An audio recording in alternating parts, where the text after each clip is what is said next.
सुन्दर, शान्त, विशाल, प्राकृतिक रूपले भरिपूर्ण हाम्रो देश नेपाल। त्यसमा पनि हरेक समुदायको आफ्नै भाषा, कला, संस्कार, संस्कृति रहेको छ।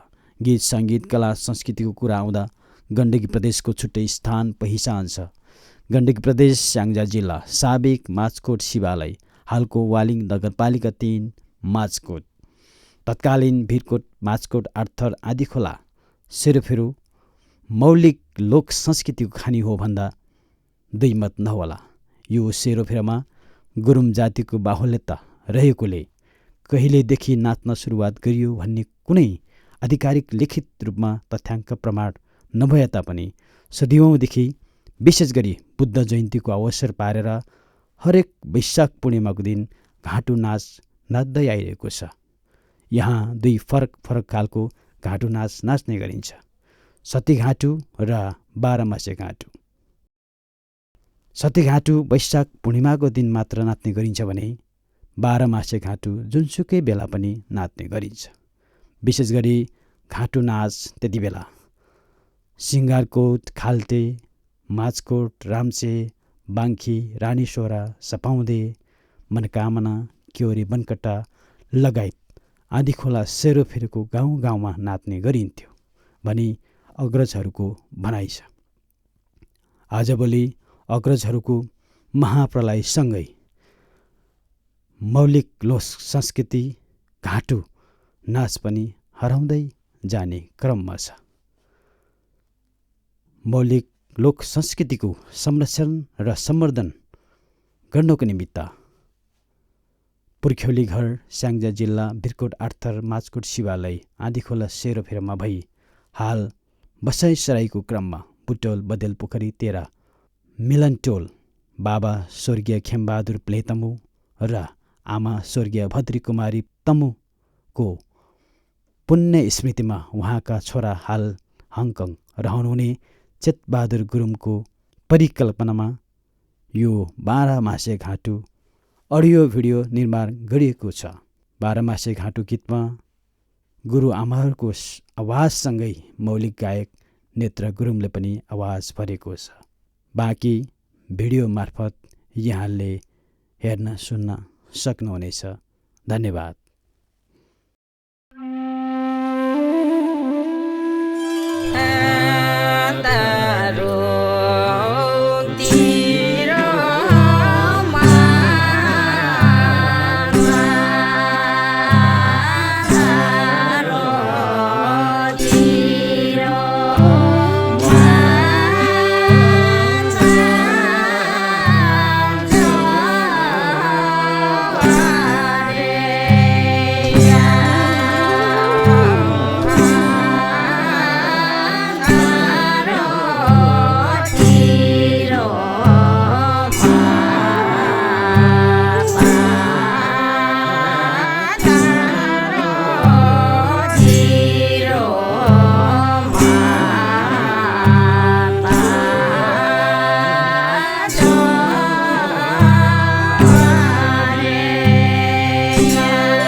Hãy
बगैँचा जिल्ला फिरकोट आर्थर माचकट शिवालयमा सदियौँदेखि त्यहाँको तमु गुरुङहरूले आफ्नो मौलिक घाँटु नाचलाई निरन्तरता दिँदै आइरहेको छ। त्यसै सिलसिलामा बसाइँसराईको क्रममा लुम्बिनी प्रदेश रूपन्देही जिल्ला बुटल उपमहानगरपालिका 13 अन्तर्गत तमुहुला छोजदी गुरुङ राष्ट्रिय परिषद बुटल 13 इकाइ समिति बदेलपोखरीमा पुस 15 तमुलसारमा घाँटु नाच कार्यक्रम प्रस्तुत भएको थियो। सो कार्यक्रममा प्रमुख अतिथि श्री चेतबहादुर गुरुङ हाल हङकङ हुनुहुन्थ्यो। यो घाँटु हेर्नुभएपछि उहाँको बाल्यकालमा आफ्नो जन्मथलो भिरकोट आर्थरमा घाँटु नाच नाचेको हेरेको झझल्को आयो र सोही बेला तमुहरूको मौलिक संस्कार संस्कृतिलाई संरक्षण र सम्वर्धन गर्नुपर्छ भनेर दृढ निर्णय लिनुभयो। बुटल 13 अन्तर्गतका आँधीखोला आमा समूहले घाँटु नाच तयार गरी आमा समूहकै मौलिक लय स्वर शब्द तथा मौलिक गायक नेत्र गुरुङको स्वरमा सामूहिक रूपमा रेकर्डिङ कार्य सम्पन्न भयो। यो घाँटु गीतको अडियो भिडियो निर्माण मुख्य प्रायोजक चेतबहादुर प्ले गुरुङ हुनुहुन्छ भने व्यवस्थापन तथा आयोजकमा तमु छोजदी गुरुङ राष्ट्रिय परिषद बुटल 13 इकाइ समिति बदेलपोखरी र संरक्षणमा आँधीखोला आमा समूह रहेको छ।